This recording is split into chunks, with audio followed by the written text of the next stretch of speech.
You're listening to School Counseling Simplified, a podcast with easy-to-implement strategies for busy school counselors. Here's your host, Rachel Davis from Bright Futures Counseling. It's back to school season. Yay! I absolutely love the start of a new school year. It reminds me of when I was a kid getting all of my school supplies at the stores, my big Lisa Frank binders and all of that fun stuff.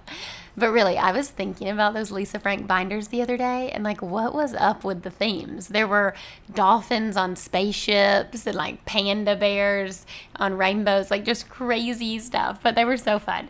That's what I always think of when it comes to back to school. But what you're probably thinking of when it comes to back to school is, what am I going to do this year? Help! So I've got 2 freebies that you absolutely have to download. So the first one is a 30, 60, 90-day plan, and I give you a checklist of what you can do during your first 30, 60, and 90 days as a school counselor. This is a great way to break down that seemingly overwhelming to-do list that you have. So to snag that one, go to bit.ly/306090counseling. Again, bit.ly/306090counseling. And the other freebie I have, y'all, I'm so pumped for this one. If you haven't downloaded these lesson plans yet, you absolutely have to. I have for you a free year-long curriculum map telling you when to do and what to do every single month across every single tier. So these are lesson plans for elementary school counselors.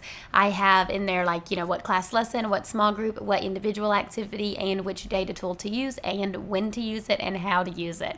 You're going to love these. Again, they're free counseling lesson plans for you guys. Go to bit.ly/counseling lesson plans to download those. It's bit.ly/counseling lesson plans. Okay, guys, I'm also going to throw the links in the show notes to make it a little easier for you. I hope you love these freebies and they make your school year so much fun. All right, back to the podcast. Hey there, I'm back with another episode of School Counseling Simplified. So today, this is wrapping up our series on scheduling class lessons. So I hope that you found this 4-part series helpful when it comes to scheduling those lessons, the tools you need to do it, getting teacher buy-in, and just getting it all organized. It can be a crazy process, but I really hope that these strategies have taken the stress out of it for you. So to wrap it up today, I'm talking to all of my batchers today. Who in here loves to do batch work? I know I do.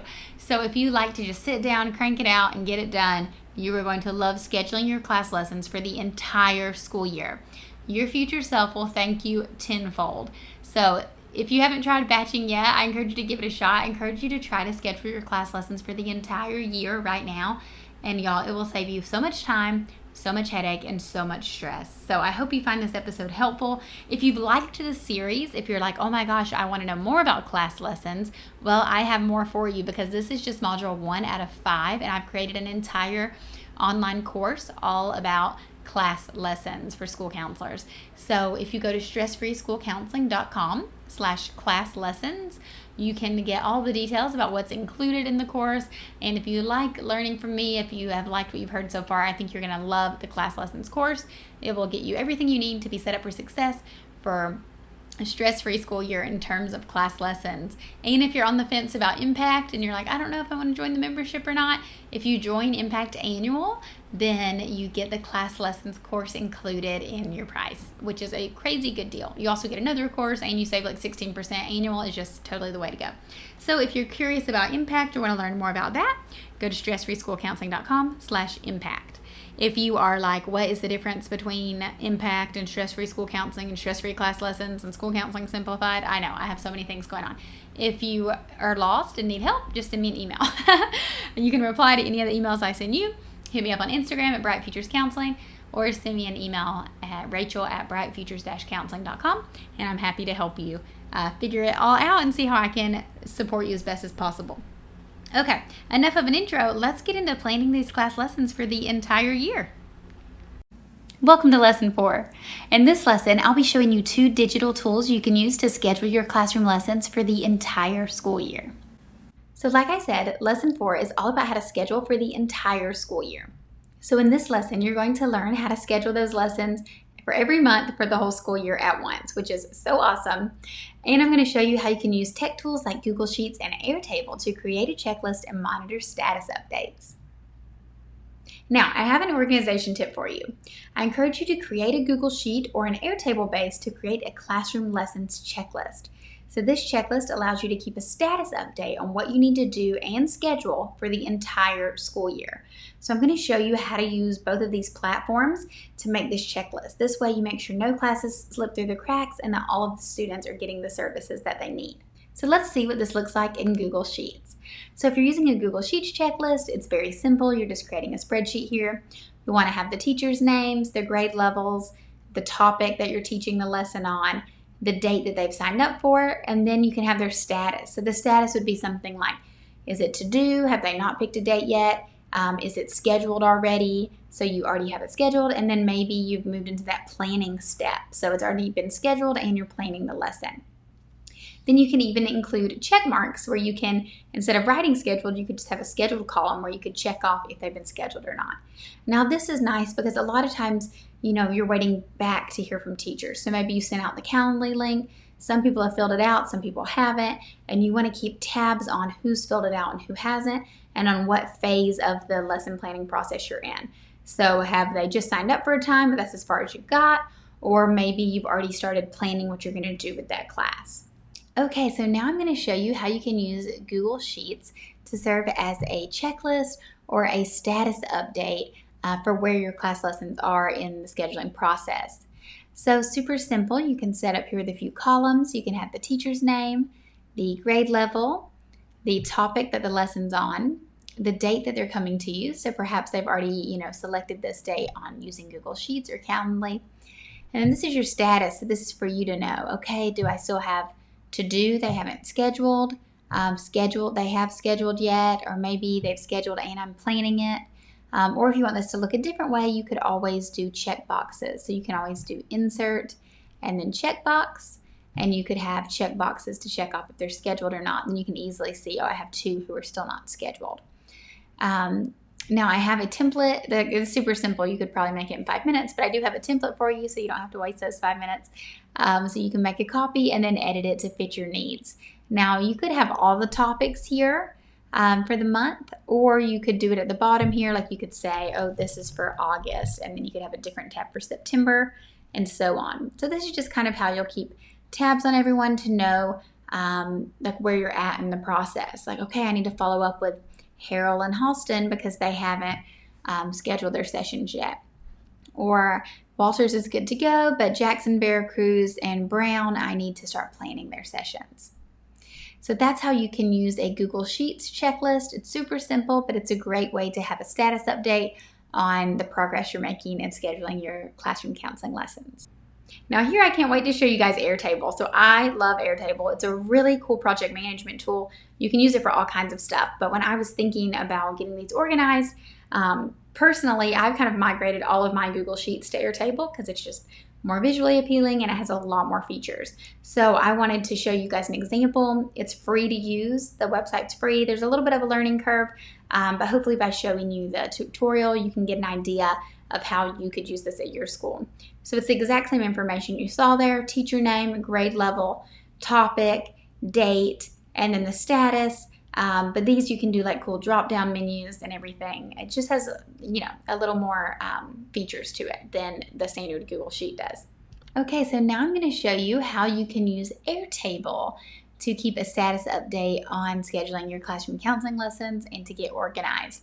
Now I have the other tutorial on how to use Google Sheets to do this. It's the same information, I just think Airtable is prettier and you have a lot more versatility. So let's check it out. So you have all the teacher names here. These are just kind of like a regular spreadsheet you're typing in. But on these other areas, you can see I have cool colors and different symbols. So for the grade level, I have it set up. If you customize the field type, this is called single select. And I typed in all of these grade levels. So you could add an option for 6, 7, 8, whatever. And single select means that they can select one of these. Now you can also change the colors to get creative, and then you'll save your changes there. So let's say we have another teacher here and they're 7th grade. You could just click the 7, or you could just type 7 and then it'll pop up. And then their topics. So you can see I have a lot of different topics listed here. So maybe this person is already, scheduling their bullying prevention lesson, and that one's going to be in October. So this one, again, is the single select. I just created it using I typed in different topics and different colors I wanted to use here. But this one, I wanted it to be a date because I know I'd be writing the date here. So if you click Customize Field Type, date is an option. So they have lots of different options here. URLs, currency, they have all kinds of stuff. A lot of it I don't even use. But the date is a good one to use. So you just click date, and that means it's going to show it as a date. You could also change it right here if you want it to say like the month as well, if you want it written out like that instead of just the numbers. So whatever you prefer. So let's say this one we're going to do in September, so it pulls up the little calendar for you, and you can click the day that they had signed up for. And then the status, so they have scheduled it. So this one's called a multiple select. So kind of like single select, except they're allowed to pick more than one option. So on this one, let's say he scheduled his time already, and so it's either to do, planning, taught, or scheduled. So let's say we've scheduled and planning it. Now let's say another one, brown, let's say we've already actually taught that one.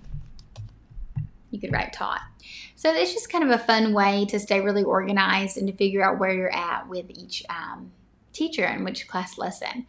So again, it's a good way to keep tabs. Now I want to show you a couple filter features and sort features. So if you click sort, let's say you want to sort by the date.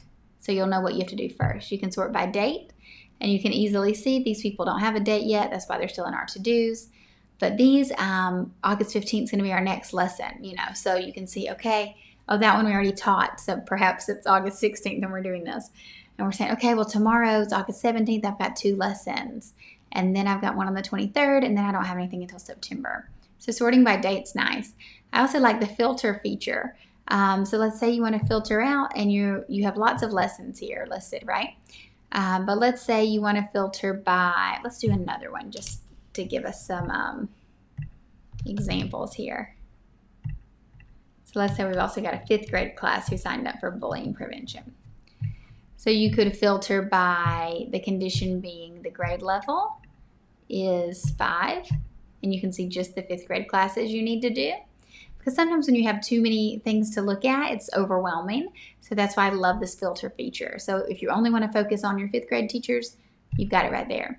Or if you want to filter by, let's say, topic, you only want to know who's doing Meet the Counselor lessons. You don't care about the bullying prevention ones right now. You can easily see those. Or you could do it where you're doing it by topic is Meet the Counselor, and the grade level is 5th grade. So you want to know which 5th graders are doing Meet the Counselor. And you just have one right there. So Airtable offers a lot of options. The sorting features and the filter features are great. It's just a really cool way to stay organized as you're planning out your class lessons for the entire school year. So I recommend you have like this whole database filled out. That would be amazing just for the entire school year. But then you could filter to just look at like 1 month at a time. Okay, guys, I hope you found Airtable helpful. Regardless of which tool you decide to use, getting organized saves you time. So you're going to spend so much time saying, well, I think that teacher signed up for something. Let me go check my calendar. Oh, yeah, they did. Or no, I'm still waiting to hear back on them. Or I've planned out what I'm going to do with this class, but I haven't yet planned out what I'm going to do with this class. And you're trying to find everything in 50 different places, and that is a waste of time. And what do you need your time for? Well, you need it to see students. We want to spend the majority of our time serving students, right? Not planning and shuffling papers. So getting organized and setting up these systems in advance saves you time so you can see more kiddos. So I hope you found lesson 4 helpful. You learned how to schedule those class lessons for the entire school year using something like Google Sheets or Airtable, and I showed you how you can create a checklist and monitor those status updates. Now I have 2 ways you can take action now. First up, create an Airtable account. Like I said, it's absolutely free, and I encourage you to play around with it and see if it's going to work for you and your program. And then I encourage you to input previously scheduled lessons into your database. So you can reference the tech tutorials, but if you have things scheduled already, go ahead and put them in there so you can keep tabs on everybody. Thanks for listening to School Counseling Simplified. You can find the links from today's episode in the show notes. If you'd like to connect with Rachel, she's on Instagram and Teachers Pay Teachers at Bright Futures Counseling. Be sure to subscribe to the podcast so you don't miss any episodes of School Counseling Simplified. Talk to you next week.